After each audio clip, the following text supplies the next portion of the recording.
ओम श्री गणेशाय नमः। ओम श्री परमात्मने नमः।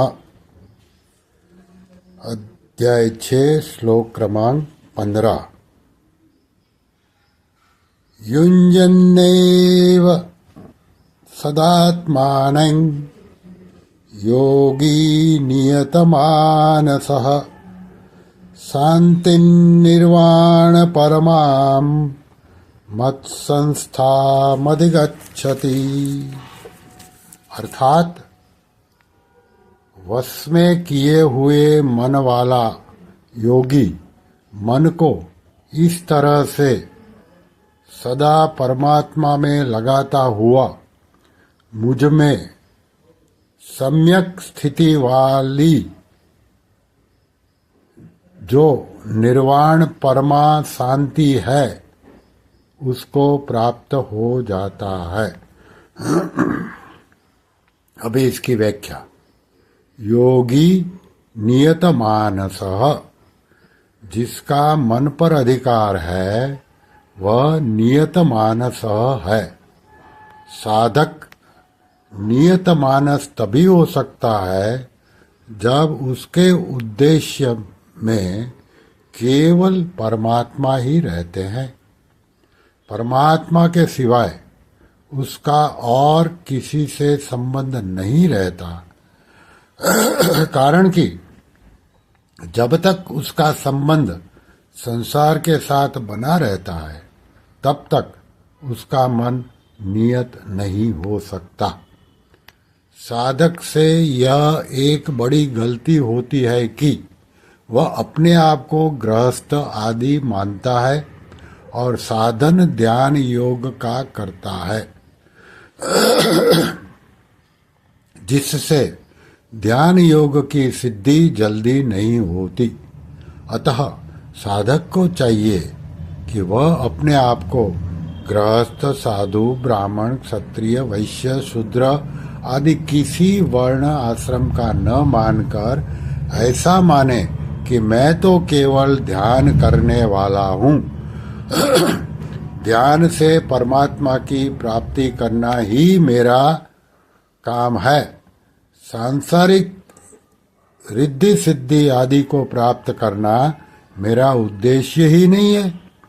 इस प्रकार अहंकार का परिवर्तन होने पर मन स्वाभाविक ही नियत हो जाता है, क्योंकि जहाँ अहंता होती है वहाँ ही अंतःकरण और बहिर्करण की स्वाभाविक प्रवृत्ति होती है।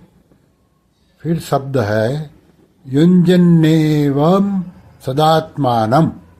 10वें श्लोक में योगी युञ्जित सतत पदों से लेकर 14वें श्लोक के युक्त आसित मत परः पदों तक जितना ध्यान का मन लगाने का वर्णन हुआ है उस सब को यहाँ एवं पद से लेना चाहिए। युञ्जन आत्मनम का तात्पर्य है कि मन को संसार से हटाकर परमात्मा में लगाते रहना चाहिए। सदा का तात्पर्य है कि प्रतिदिन नियमित रूप से ध्यान योग का अभ्यास करना चाहिए। कभी योग का अभ्यास किया, कभी नहीं किया। ऐसा करने से ध्यान योग की सिद्धि जल्दी नहीं होती। दूसरा तात्पर्य यह है कि परमात्मा की प्राप्ति का लक्ष्य एकांत में अथवा व्यवहार में निरंतर बना रहना चाहिए। फिर शब्द आते हैं शांतिं निर्वाण परमां मत्संस्थामधिगच्छति। भगवान में जो स्वाभाविक स्थिति है, जिसको प्राप्त होने पर कुछ भी प्राप्त करना बाकी नहीं रहता, उसको यहाँ निर्वाण परमा शांति कहा गया है।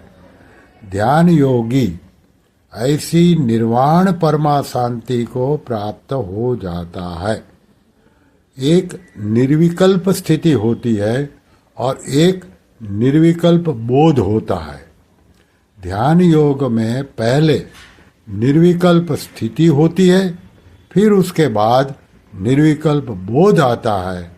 इसी निर्विकल्प बोध को यहाँ निर्वाण परमा शांति नाम से कहा गया है। शांति दो तरह की होती है, शांति और परम शांति। संसार के त्याग यानी कि संबंध विच्छेद से शांति होती है और परमात्म तत्व की प्राप्ति होने पर परमा शांति होती है। इसी परमा शांति को गीता में नैष्ठिकी शांति 5वें अध्याय के 12वें श्लोक, शाश्वत शांति 9वें अध्याय का 36वां श्लोक आदि नामों से और यहाँ निर्वाण परमा शांति नाम से कहा गया है।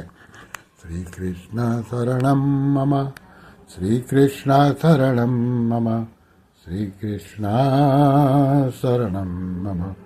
ओम श्री परमात्मने नमः। ओम कृष्णार्पणमस्तु।